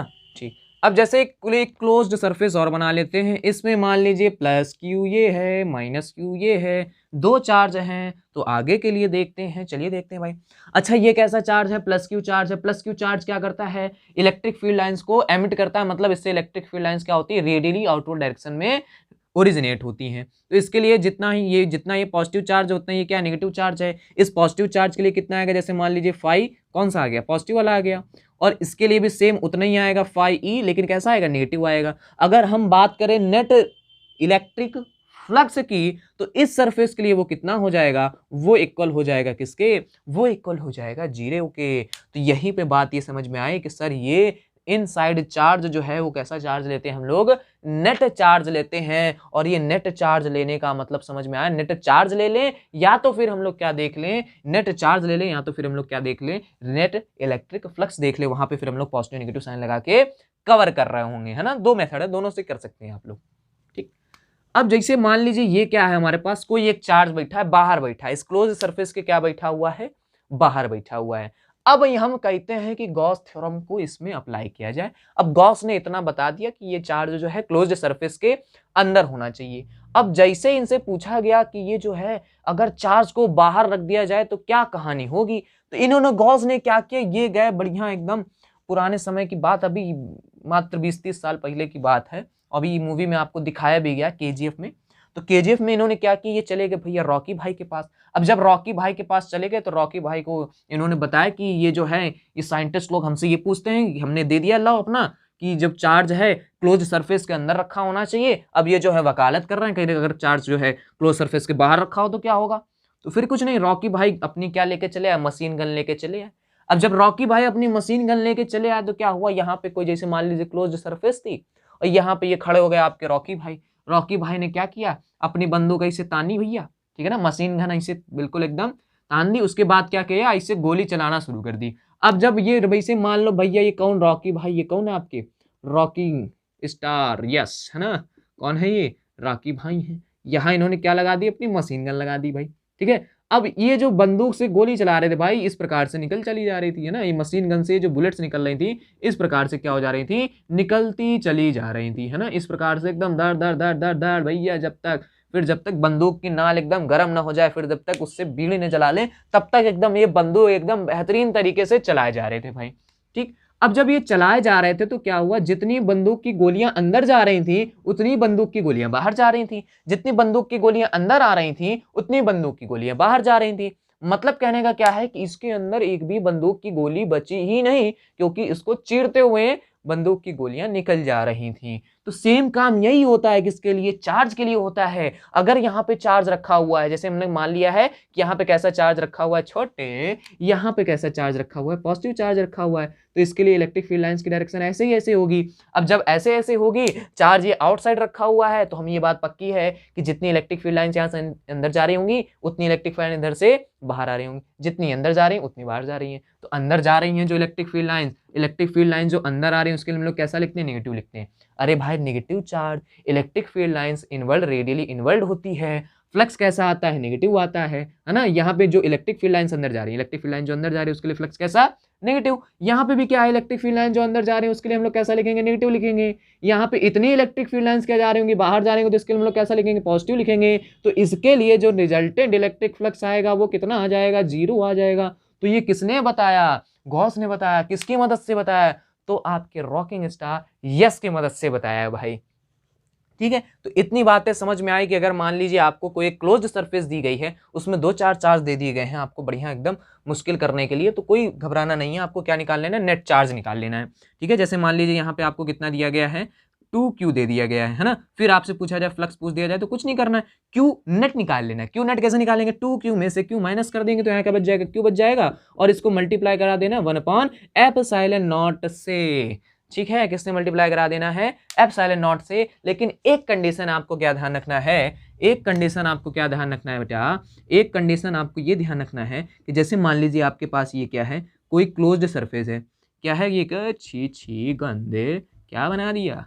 देखें, ये क्या है? आपके पास कोई क्लोज्ड सरफेस है। क्या है? जैसे मान लीजिए कोई क्लोज्ड सरफेस है, इसके किसी भी सरफेस या कॉर्नर पे चार्ज नहीं होना चाहिए। अगर ऐसा हो जाएगा तो फिर मामला बिगड़ गया, माँ का लाडला बिगड़ गया भाई। तो ऐसा नहीं होना चाहिए। अगर ये सरफेस पे हो जाएगा या किसी कॉर्नर पे हो जाएगा तो फिर हम लोग क्या करना पड़ेगा? इसके चारों तरफ सरफेस लेट करनी पड़ेगी। उसके लिए जैसे हम लोग अभी देख लेते हैं, जल्दी से एक न्यूमेरिकल देख लेते हैं। तो गॉस थ्योरम का भैया स्टेटमेंट लिख लीजिए। गॉस थ्योरम का स्टेटमेंट लिख लिया, फिर उसके बाद प्रूफ पे आते हैं। सबसे पहले एक न्यूमेरिकल देख लेते हैं, जो पॉइंट आपको बताया गया है थोड़ा सा क्लियर हो जाए आपको। ठीक है, तो उसके लिए हम लोग देख लेते हैं जल्दी से। ठीक, तो इसको रफ कर देते हैं, इसको गिच्ची गिच्ची गिच्ची, deep deep deep deep deep, खट खट खट खट खट, ये हमने दिया हटा। किसको? गॉस थ्योरम को। तो न्यूमेरिकल देख लेते हैं भैया जल्दी से। न्यूमेरिकल क्या था हमारा? कि न्यूमेरिकल हमारा सर ये था कि जैसे मान लीजिए आपको एक क्यूब दिया गया है। क्या बच्चों, मान लें कि हमको एक क्या दिया गया है? क्यूब दिया गया है। ठीक है, तो ये ऐसे हो गया, ये ऐसे हो गया, ये ऐसे, ये ऐसे, ये ऐसे, ये ऐसे।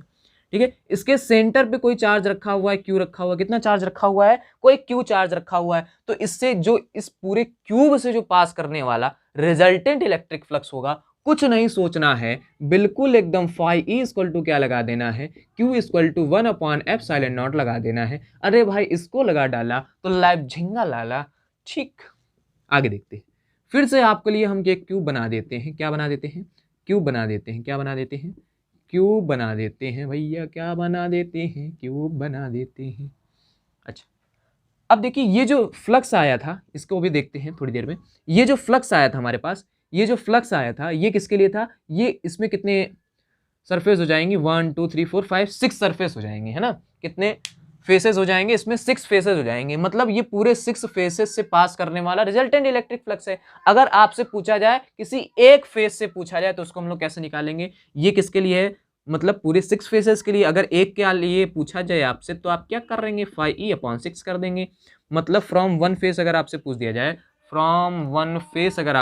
जाए, तो क्या करेंगे? 5e/6 कर देंगे। वहां पे क्या हो जाएगा? q/6ε0 हो जाएगा। अगर यहाँ पे देखते हैं, अब दूसरा वाला देख लेते हैं भाई, ठीक है ना। मतलब एक 6 सरफेस है, 6 फेसेस हैं, 6 फेसेस से पास करने वाला इतना है, 5e है, तो एक से कितना हो जाएगा? 5e/6 हो जाएगा ना भाई।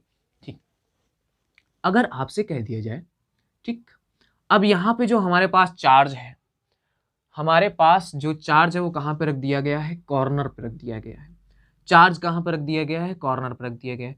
तो जब कॉर्नर पे रख दिया गया है, तब हम लोग क्या लिखते हैं? 5e लिखते हैं। वही लिखेंगे, सेम बात। क्या लिखेंगे? अगर इस वाले केवल क्यूब से पूछा जाए, केवल इस वाले क्यूब से पूछा जाए, तो हम लोग लिखते हैं 1/8 Q बाई एप्सिलॉन नॉट।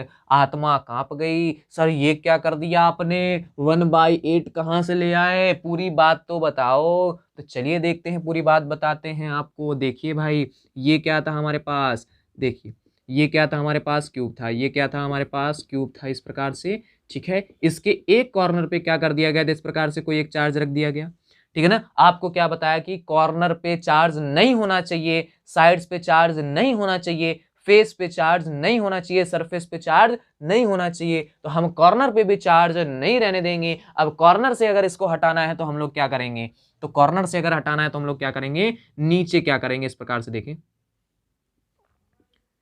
इस प्रकार से देखें, हम लोग क्या करेंगे, इस प्रकार से हम लोग बढ़ा देंगे, इस प्रकार से हम लोग क्या करेंगे, इस प्रकार से हम लोग ऐसे कैसे करके, ऐसे ऐसे करके क्या कर लेंगे, बढ़ा लेंगे भाई, ठीक है ना। और इतने ही हम लोग क्या करना पड़ेगा, 4 नीचे बना लिए तो 4 ही हम लोग क्या करने पड़ेंगे, ऊपर बनाने पड़ेंगे। किधर बनाने पड़ेंगे, ऊपर बनाने पड़ेंगे भाई, ठीक है। और ऐसे ही 4 करके किधर बनाने पड़ेंगे, ऊपर बनाने पड़ेंगे। भैया फिगर हमारा कंफ्यूज हो गया है, अब इससे बनाने की कोशिश करते हैं। तो कुछ समझे में नहीं आ रहा है भाई, चलिए कोशिश करते हैं। इधर बढ़ा देते हैं, ये इधर बढ़ा देते हैं, इधर बढ़ा देते हैं, इधर बढ़ा देते हैं, इधर बढ़ा देते हैं, इधर बढ़ा, इधर इधर और ये इधर। तो इस प्रकार से हम लोग क्या कर लेते हैं, 8 क्यूब्स बना लेते हैं। क्या बना लेते हैं, 8 क्यूब्स बना लेते हैं। जैसे देख लीजिए, ये हमारे पास क्या था, डस्टर था भाई। इसके किसी एक कॉर्नर पे क्या रखा हुआ था, इसके किसी एक कॉर्नर पे क्या रखा हुआ, जैसे मान लीजिए चार्ज रखा हुआ है, ठीक है ना। अब इस कॉर्नर पे हम लोग क्या करेंगे, देखिए क्या लेट करते हैं हम लोग, एक क्यूब इधर मान लेते हैं, एक क्यूब इधर मान लेते हैं, एक क्यूब इधर मान लेते हैं, एक क्यूब इधर मान लिया, एक क्यूब इधर मान लिया और एक क्यूब इधर मान लिया, एक क्यूब इधर मान लिया, ठीक है ना। अब ये जो कॉर्नर पे नहीं रह गया, अब ये कहां पे नहीं रह गया, कॉर्नर पे नहीं रह गया। अगर इधर केवल मानते तो ये साइड पे आ जाता है ना। अब हमने इधर भी मान लिया, इधर भी मान लिया, अब ये कॉर्नर पे नहीं रह गया। अब जितने 3 इधर ना 4 नीचे थे, तो 4 ही हमने क्या मान लिए, ऊपर क्यूब मान लिए। तो अब ये कहां पे हो गया है, सेंटर पे हो गया। अगर 4 नीचे ही केवल मान लेते तो किधर पे आ जाता है ये, तब भी तो ये साइड पे आ जाता ना, फेस पे आ जाता। फिर हम लोगों ने क्या किया, 4 ऊपर भी मान लिए। जब 4 ऊपर भी मान लिए, तो जब 4 ऊपर भी मान लिए, तो हम लोग क्या जानते हैं, इस पूरे क्यूब से, मतलब इन पूरे 8 क्यूब से जो पास करने वाला जो फ्लक्स होगा वो कितना होगा, वो होगा Q अपॉन एप्सिलॉन नॉट, ठीक। अगर केवल एक क्यूब से पूछा जाएगा तो वो कितना हो जाएगा, 1/8 Q बाई एप्सिलॉन नॉट हो जाएगा। ठीक था भैया, ये था किसके बारे में, गॉस थ्योरम के बारे में। अब जल्दी से हम लोग देख लेते हैं, गॉस थ्योरम का प्रूफ देख लेते हैं भाई। अब गॉस थ्योरम, गॉस नाम के जो बाबा थे एकदम भौकाल में आके बता के तो चले गए थे कि जो फ्लक्स है वो ऐसे निकाल लेते हैं। अभी कितना सही है कितना गलत है, इसको हम लोग प्रूफ करके देखते हैं भाई। जल्दी से प्रूफ करके देखते हैं। सही तो खैर है, लेकिन आपको प्रूफ करके देखना है, ठीक है ना। चलिए तो जल्दी से देख लेते हैं भाई, प्रूफ ऑफ गॉस थ्योरम। किसका प्रूफ देखना है हम लोगों को, हम लोगों को प्रूफ देखना है गॉस थ्योरम का, प्रूफ देखना है, प्रूफ ऑफ गॉस थ्योरम। किसका प्रूफ देखना है, गॉस थ्योरम का प्रूफ देखना है। किसका प्रूफ देखना है, गॉस थ्योरम का प्रूफ देखना है। तो गॉस थ्योरम में क्या बताया गया था कि सर देखिए क्या बताया गया था, अभी तो आपने बताया कि सर देखिए ऐसे ऐसे उन्होंने आपने एक क्लोज्ड सरफेस बना दी। कोई जरूरी नहीं है कि कर्व आपका ऐसे ही होना चाहिए, कैसे भी हो सकता है, ठीक है ना, कोई जरूरी नहीं। यहाँ पे सर इसमें एक चार्ज रख दीजिए आप, तभी तो गॉस थ्योरम को प्रूफ कर पाएंगे। गॉस थ्योरम में क्या बताया गया था कि कोई एक चार्ज होना चाहिए, उसको क्या कर देना है, जेल में बंद कर देना है। तो वही हमने काम कर दिया, यहाँ पे क्या कर दिया, चार्ज को जेल में बंद कर दिया है। अब जेल में बंद कर दिया तो आगे दिखाते हैं भाई। इस चार्ज से कितने डिस्टेंस पे, आर डिस्टेंस पे, कितने डिस्टेंस पे, आर डिस्टेंस पे हम लोग क्या लेट कर लेते हैं कि यहाँ पे कोई क्या है, एक पॉइंट पी है, क्या है, कोई एक पॉइंट पी है। यहाँ पे ये क्या रखा है, इस पॉइंट पे ओ है, ये पॉइंट ओ है। यहाँ पे चार्ज कितना रखा हुआ है, क्यू चार्ज रखा हुआ है, ठीक है। यहाँ पे हम लोग छुटकू सा एरिया काट लेते हैं, कितना सा, छुटकू सा एरिया काट लेते हैं। इसको नाम हम लोग दे देते हैं डीएस, नाम दे देते हैं, क्या नाम देते हैं, डीएस। अब इस जगह पे देखिएगा ये कैसा चार्ज है, पॉजिटिव चार्ज है। पॉजिटिव चार्ज के लिए इलेक्ट्रिक फील्ड की डायरेक्शन कैसी होती है, तो आउटवर्ड डायरेक्शन में होती है। तो बच्चे को याद है भाई, यहाँ पे चार्ज रखा हुआ है, इस पॉइंट पे अगर इलेक्ट्रिक फील्ड की डायरेक्शन देखेंगे तो वो आ जाएगी कुछ इस डायरेक्शन में आ जाएगी। किस डायरेक्शन में आ जाएगी, कुछ इस डायरेक्शन में आ जाएगी, ठीक है। अगर यहाँ पे हम लोग देखेंगे, किसकी डायरेक्शन देखेंगे, डीएस वेक्टर की डायरेक्शन देखेंगे, एरिया वेक्टर की डायरेक्शन देखेंगे, तो वो कुछ आ जाएगी इस डायरेक्शन में आ जाएगी। किस डायरेक्शन में, इस डायरेक्शन में भैया। अब जो इनके बीच का ये जो एंगल बन रहा है वो कितना एंगल बन रहा है, थीटा एंगल बन रहा है, ठीक है, ये है ds वेक्टर, ये हो गया e वेक्टर, और ये चार्ज रखा है, ये डिस्टेंस r है। लेकिन एक बात और कर लेते हैं, छोटी सी बात ये कर लेते हैं, सॉलिड एंगल की बात कर लेते हैं। किसकी बात कर लेते हैं? सॉलिड एंगल की बात कर लेते हैं। अब यहाँ पे ये जो एंगल बनता है, ये जो छोटा सा एंगल बनता है, इसको हम लोग क्या बोलते हैं? D omega. और डी ओमेगा क्या है? हमारा सॉलिड एंगल है। अब ये छुटकू सा पार्ट इसका ds है, ये इसका, लेकिन पूरा पार्ट क्या हो जाता है? s हो जाता है। ठीक, तो अब बिल्कुल आसानी से हम लोग क्या कर सकते हैं? तो सर हम लोग प्रूफ देख सकते हैं, किसका? गॉस थ्योरम का प्रूफ देख सकते हैं। तो बिल्कुल आसानी से देखते हैं भैया गॉस थ्योरम का प्रूफ। देखिए, गॉस थ्योरम के लिए हम लोग क्या निकालना पड़ेगा? फाई निकालना पड़ेगा। और फाई को कितना लाना है हम लोगों को? क्यू बाई एप्सिलॉन नॉट लाना है। तो सबसे पहला काम करते हैं, फाई को सर निकाल लेते हैं, और फाई देखा जाएगा फिर बाद में आता है कि नहीं आता है ना। तो पहले फाई के लिए लिखते हैं। देखिए, अब यहाँ पे जो सरफेस है, प्लेन सरफेस नहीं है, और जब प्लेन सरफेस नहीं होती है तो अभी हमने आपको बताया फिर क्या करना पड़ता है? ये ई डॉट ds का क्या करना पड़ता है बच्चों? आपको इंटीग्रेशन करना पड़ता है, सरफेस इंटीग्रेशन करना पड़ता है। चलिए आगे देखते हैं। हम लोग क्या लिखेंगे फिर? हम लोग क्या लिखेंगे? D phi E equal to क्या लिखेंगे? ई डॉट ds, और इसका क्या करेंगे हम लोग? सरफेस इंटीग्रल करेंगे। कैसा इंटीग्रेशन करेंगे? सरफेस इंटीग्रेशन करेंगे इसका। चलिए आगे देखते हैं। अब ई डॉट ds दिख रहा है आपको? अगर यहां से हम डॉट का साइन हटा देंगे तो यहाँ पे हम क्या लिख पाएंगे? E D S cos theta लिख पाएंगे? नहीं लिख पाएंगे। E D S cos theta लिख पाएंगे। अब यहाँ पे किसकी वैल्यू की जरूरत है? या तो सर ई दीजिए या तो ds, कुछ तो रखिए, मतलब आगे इसके कहानी बढ़ेगी ही नहीं आपसे, आगे इसके कहानी बढ़ेगी ही नहीं भाई, आगे इसके कहानी बढ़ेगी ही नहीं। तो आगे बढ़ाने के लिए ई की वैल्यू रखते हैं हम लोग। अब ई की वैल्यू रखेंगे तो कैसे रखेंगे भाई? ई की वैल्यू कैसे रखेंगे? तो सर ई की वैल्यू पॉइंट पी पे पूछ रहे हैं आप, हम कहेंगे हाँ भैया पूछ रहे हैं, बिल्कुल पूछ रहे हैं। तो इस चार्ज की वजह से पॉइंट पी पे बताना है। तो पॉइंट चार्ज के लिए इलेक्ट्रिक फील्ड इंटेंसिटी का फॉर्मूला आपको याद है भाई? क्या होता है? 1/4 pi epsilon naught Q by R square होता है। फॉर्मूला क्या होता है? 1/4 by epsilon naught Q upon R square. तो चलिए यहाँ पे ई की वैल्यू रख देते हैं। किसकी वैल्यू? ई की वैल्यू रख देते हैं। यहाँ पे ई की वैल्यू रखिएगा तो कितना आ जाएगा हमारे पास? ई की वैल्यू कितनी आ जाएगी? 1/4 pi epsilon naught Q by R square ds cos theta. तो चलिए ds कॉस थीटा लिख दीजिए। एस कैपिटल बना रहे हैं तो कैपिटल बनाइए। चलिए बनाते हैं। इस डी फाई ई का इंटीग्रेशन करेंगे तो हमारे पास कितना आ जाएगा भाई? ये आ जाएगा फाई ई आ जाएगा। अच्छा, आप लोगों ने इंटीग्रेशन नहीं पढ़ा होगा तो सिंपल यहाँ पे जो इंटीग्रेशन यूज हुआ है उसको बता देते हैं, ठीक है ना? उसको देख लीजिएगा, जल्दी से देख लीजिए। अगर हमारे पास क्या हो? x की पावर n लिखा हो, क्या लिखा हो? x की पावर n लिखा हो, तो देखिए इसका इंटीग्रेशन हम लोग कैसे करते हैं? तो बिल्कुल सिंपल है, पूरा ध्यान यहाँ पे लगाइएगा, ठीक है? पावर में सिंपल क्या करना रहता है? हम लोगों को पावर में एक ऐड करना रहता है, वही सेम पावर कहाँ लिख देनी रहती है? नीचे लिख देनी रहती है, ठीक है? अगर पावर में हमारे पास 0 हो या इसी को हम लोग बोल देते हैं 1 हो, इसका इंटीग्रेशन करना हो तो इसका इंटीग्रेशन हम लोग कैसे करते हैं? तो पावर में हम लोग क्या कर देते हैं? एक ऐड कर देते हैं, वही पावर कहाँ लिख देते हैं? नीचे लिख देते हैं। प्लस में सी चल रहा होता है। क्या चल रहा होता है? प्लस में सी चल रहा होता है। यहाँ पे क्या आ जाता है? x प्लस सी आ जाता है। मतलब 1 का इंटीग्रेशन कितना आ जाता है? x आ जाएगा। कितना आ जाएगा? x आ जाएगा, और प्लस में भी क्या आएगा? c आ जाएगा। खैर हम लोग यहाँ पे c का यूज नहीं करते हैं क्योंकि हम लोगों को पता होता है, क्या पता होता है कि सर ये जो पूरा का इंटीग्रेशन करेंगे यहाँ पे फ्लक्स ही आएगा, फ्लक्स के अलावा कोई कांस्टेंट नाम की चीज नहीं आएगी। ठीक, तो हम लोग यहाँ पे केवल फाई ई लिख देते हैं। चलिए आगे देखते हैं। आगे देखते हैं आगे। अब देखिएगा यहाँ से हम लोग क्या करने वाले हैं? यहाँ से हम लोग क्या करने वाले हैं देखिएगा। अब देखिएगा यहाँ से हम लोग इतनी चीज बाहर निकाल लेंगे। q upon 4 pi epsilon not को हम लोग क्या कर लेंगे? बाहर निकाल लेंगे। यहाँ पे ये बाहर आ गया q by 4 pi epsilon naught. अंदर क्या बचेगा? अंदर बचेगा ds cos theta upon R square. क्या बचेगा? ds cos theta upon R square बचेगा। इसको देख के कुछ याद आया? तो हाँ आप कहेंगे हाँ सर बिल्कुल याद आया, अभी आपने सॉलिड एंगल के लिए बताया, उसको हम लोग डी ओमेगा से लिखते थे। क्या लिखते थे? ds cos theta by R square लिखते थे। ये डी ओमेगा कितने के लिए था? तो सर इतने के लिए था। अच्छा, तो हम लोग अगर इसका इंटीग्रेशन कर देंगे तो हमें कितने के लिए पता चल जाएगा? सर इतने के लिए पता चल जाएगा, मतलब पूरे स्फीयर के लिए कहें, इस पूरे शेप के लिए पता चल जाएगा, ठीक है ना? इस पूरी क्लोज्ड सरफेस के लिए पता चल जाएगा। और वो कितना आता है? वो आता है 4 पाई। वो कितना आ जाता है? वो आ जाता है 4 पाई के इक्वल हो जाता है। तो यहाँ पे हम लोग ds cos theta upon r square की जगह क्या लिख सकते हैं, q by 4 pi epsilon not.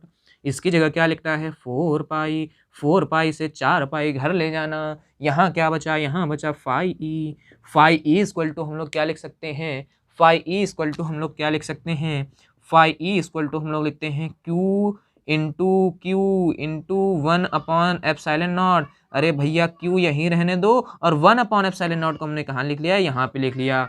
और यही क्या है, गॉस थ्योरम है। यही क्या है, यही गॉस थ्योरम है। मतलब कहने का क्या था, यहाँ चार्ज रखा था, इससे r डिस्टेंस पे कोई पॉइंट P था, इस पॉइंट P पे हमने इलेक्ट्रिक फील्ड की डायरेक्शन दिखाई और इस एरिया वेक्टर की डायरेक्शन दिखा दी। हमने क्या किया, छोटा सा फ्लक्स निकाल लिया। छोटा सा फ्लक्स आया, उसका हमने क्या कर दिया, दोनों तरफ सरफेस इंटीग्रेशन कर दिया। जब दोनों तरफ इंटीग्रेशन कर दिया तो हमें क्या पता चल जाएगा, पूरी सरफेस के लिए पता चल जाएगा कि कितना फ्लक्स पास कर रहा है। अब जो पूरी सरफेस के लिए फ्लक्स आया हमारे पास, वो किसके इक्वल है, यही तो हमारी क्या थी भैया, गॉस थ्योरम थी। यही तो क्या थी, हमारी गॉस थ्योरम थी। तो मतलब हम कह सकते हैं कि जो गॉस बाबा बता गए थे वो सही बता गए थे, गलत नहीं बता गए थे। कोई धोखाधड़ी हमारे साथ नहीं कर गए थे भाई, ठीक है। तो चलिए इसको रफ करते हैं और आगे अब हम लोग पढ़ेंगे किसके बारे में, आगे हम लोग पढ़ेंगे किसके बारे में, जल्दी से देख लेंगे कि कैसे अप्लाई करते हैं गॉस थ्योरम को। जल्दी से देखेंगे कैसे अप्लाई करते हैं। इसको नोट कर ले भाई वीडियो को रोक के। बाकी डिस्क्रिप्शन में लिंक आपको दिए गए हैं, हैंड रिटन नोट्स आपको दिए गए हैं, लिंक की लिंक दे दी गई है ना, ड्राइव की। तो उससे जाकर के आप लोग डाउनलोड कर लीजिएगा, प्रिंट निकलवा लीजिएगा भाई। दूसरी तीसरी बात बता रहे हैं ना, ठीक। तो रफ करते हैं भाई इसको।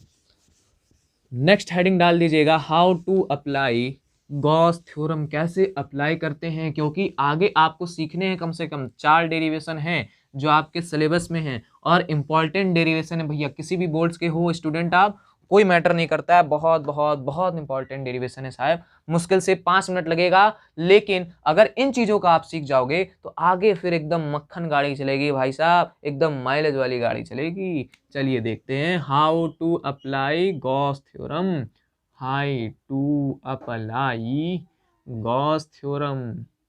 गॉस थ्योरम को कैसे अप्लाई किया जाता है, ठीक है। कुछ लॉज हैं इसके, उसको हम लोग देख लेते हैं।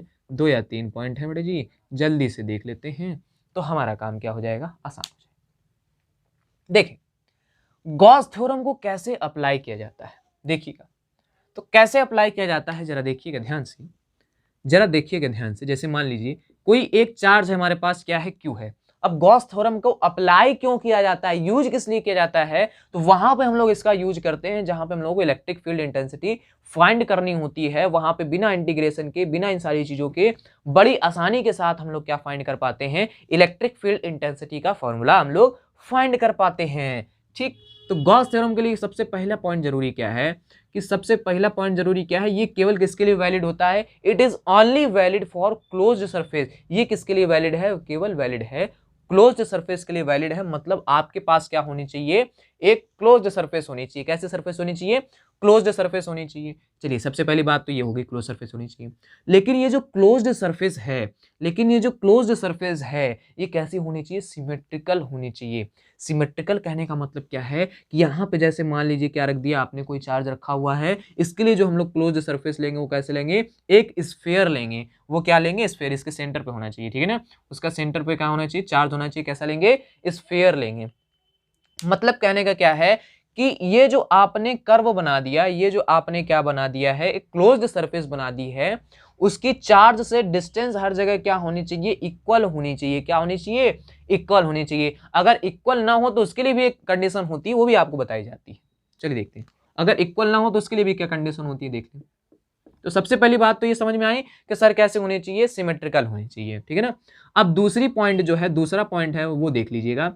दूसरा पॉइंट ये है कि जो हम लोग सरफेस बनाते हैं, जो हम लोग सरफेस कैसी होती है, जो गॉसियन सरफेस हम लोग ड्रॉ करते हैं, जो सरफेस हम लोग बनाते हैं उसको हम लोग बोलते हैं गॉसियन सरफेस। उसको हम लोग कौन सी सरफेस बोलते हैं, उसको हम लोग बोलते हैं गॉसियन सरफेस। जो सरफेस हम लोग ड्रॉ करते हैं उसको हम लोग बोलते हैं गॉसियन सरफेस बोलते हैं, ठीक है ना। जो इमेजिनरी सरफेस हम लोग ड्रॉ करते हैं उसको हम लोग क्या बोलते हैं, गॉसियन सरफेस बोलते हैं। और ये जो गॉसियन सरफेस है, अगर ये सरफेस है तो इस सरफेस के लिए क्या आ रहा होगा, इस सरफेस के लिए क्या आता होगा भैया, इस सरफेस के लिए एरिया वेक्टर भी आता होगा। इस सरफेस के लिए क्या आता होगा, एरिया वेक्टर भी आता होगा। तो जो एरिया वेक्टर आता है वो क्या होना चाहिए, इलेक्ट्रिक फील्ड से या तो एंगल बनाया कितने का, 90 डिग्री का, या तो एंगल बना वो कितने डिग्री का, 0 डिग्री का। इसके अलावा कुछ भी नहीं हो सकता है। केवल दो चॉइसें हैं भाई, 90 डिग्री या तो 0 डिग्री, या तो आ जाओ या तो चले जाओ, बीच रास्ते में कहीं ना रुकना भाई। तो वही वाला केस यहाँ पर भी है, ठीक है ना। थीटा इक्वल टू कितना, 90 डिग्री, थीटा इक्वल टू कितना ले सकते हैं, 0 डिग्री ले सकते हैं। जैसे मान लीजिए ये आपको कोई एक वायर दी गई, ये क्या दी गई आपको, कोई वायर दी गई, इस पर कोई चार्ज डिस्ट्रीब्यूट था इस प्रकार से, plus plus plus plus plus plus, है ना। अभी लीनियर चार्ज डिस्ट्रीब्यूशन आपको नहीं बताया गया है ना, तो बता दिया जाएगा, इसके बाद बता देंगे, ठीक है। बता के वीडियो को खत्म करेंगे। चलिए देखते हैं। तो यहाँ पे अगर हम लोग गॉसियन सरफेस बनाएंगे तो कैसे बनाएंगे, सिलेंड्रिकल बनाएंगे। कैसे सरफेस बनाएंगे, वो हम लोग बनाएंगे सिलेंड्रिकल बनाएंगे। कैसे सरफेस बनाएंगे, सिलेंड्रिकल सरफेस बनाएंगे। अब ये जो सिलेंड्रिकल सरफेस बनी है, जरा ध्यान से देखना। अगर ये हमारे पास क्या है, ये हमारे पास है एक पतली सी क्या है, वायर है, ठीक है। मखना वाला गाना मत याद करने लगना, तू है एक पतली सी डैश डैश, मेरा वेट हो गया थोड़ा सा डैश डैश। देखें यहाँ पे ये क्या है, एक पतली सी वायर है। अब इस पतली सी वायर के लिए हम लोग क्या करते हैं, सिलेंड्रिकल सरफेस लेते हैं। अगर सिलेंड्रिकल सरफेस लेते हैं, इस पे कैसा चार्ज है, पॉजिटिव चार्ज है। अगर पॉजिटिव चार्ज है तो इसके इधर की तरफ इलेक्ट्रिक फील्ड की डायरेक्शन हमेशा कैसे होगी, आउटवर्ड होगी। कैसे होगी, आउटवर्ड होगी। कैसे होगी, आउटवर्ड होगी। तो यहाँ पे जो इलेक्ट्रिक फील्ड लाइंस जो होंगी कैसे होंगी, आउटवर्ड होंगी। अब जब ये आउटवर्ड होंगी तो यहाँ से बाहर की तरफ जब निकल रही होंगी, यहाँ से जब बाहर की तरफ निकल रही होंगी तो इस सरफेस से कितने का एंगल बना रही होंगी, 90 डिग्री एंगल बना रही होंगी। जब सरफेस से 90 डिग्री का एंगल बना रही हैं तो ये एरिया वेक्टर के साथ कितने का एंगल बना रही होंगी, 0 डिग्री का। एरिया वेक्टर कैसा होता है, तो परपेंडिकुलर आउटवर्ड डायरेक्शन में। अब अगर यहाँ पे अगर इलेक्ट्रिक फील्ड ऐसे निकल रही है तो ये भी कैसे निकल रही है, परपेंडिकुलर निकल रही है। तो दोनों के बीच में कितने का एंगल है, 0 डिग्री का है। मतलब यहाँ पे कुछ ना कुछ फ्लक्स आएगा। मतलब ये जो चारों तरफ ऐसे सिलेंड्रिकल वाली सरफेस दिख रही है, इसके लिए कुछ ना कुछ फ्लक्स आएगा। किसके लिए फ्लक्स नहीं आएगा, तो किसके लिए नहीं आएगा, देखो।